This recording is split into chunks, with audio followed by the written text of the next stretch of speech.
Okay, so today we're going to be talking about the dominant 7 chord and its inversions. But first, we need to tell you about what the dominant 7 chord does in music. So usually, the dominant 7 chord, what it does is, it usually always goes to 1. Or it goes to 5, it takes away a note of itself, and then it goes to 1. So right now, the G, the B are going up to the C. And then the D and the F are going down to the E. The reason why there's no G in the 1 chord is because it's not really necessary. In the 1 chord, you can have the 1 and the 3, but the 5 is not truly necessary to make the chord. So usually left out to avoid, parallel fifths. So now we're down to the first inversion of the 5/7 chord, which is 5/6/5.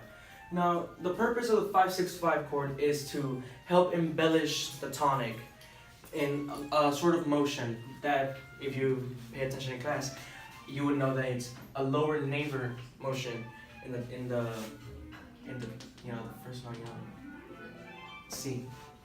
And basically, it's kind of like playing around with the tonic.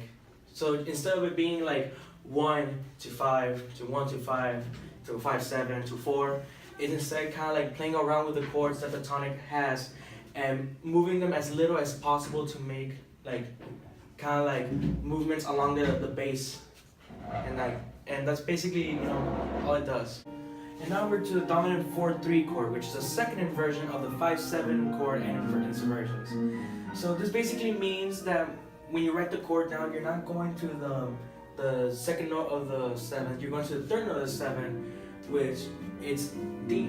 So basically you'll be going from 1 to 1/4/3 to 1/6, and the reason why is because 1 to 1/4/3 is a step up. So you're going from C to D, and then from the 5/4/3 to the 1/6, you'll be going from D to E, and all the notes seem to kind of fall into place because from the 1 chord, and I added a second C to make more sense.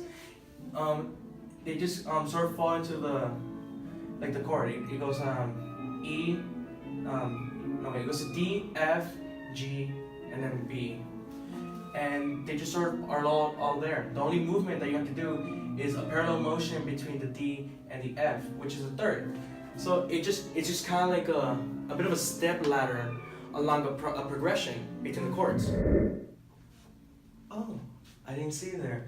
I was just done writing the last thing that we were going to do for this video. So right now we're in the last inversion of the dominant 5/7 chord, which is dominant 4/2 chord that's going to a 1/6. The reason why it's going to a 1/6 is because the 5/4/2 chord falls easily under the 1/6. And it's also usually used to evade cadences when there should be one. Kind of like deceptive, but not really. And that's really all the functions that the different inversions of the dominant chord has, apart from the really strong dominant tonic. The really strong dominant to tonic chords.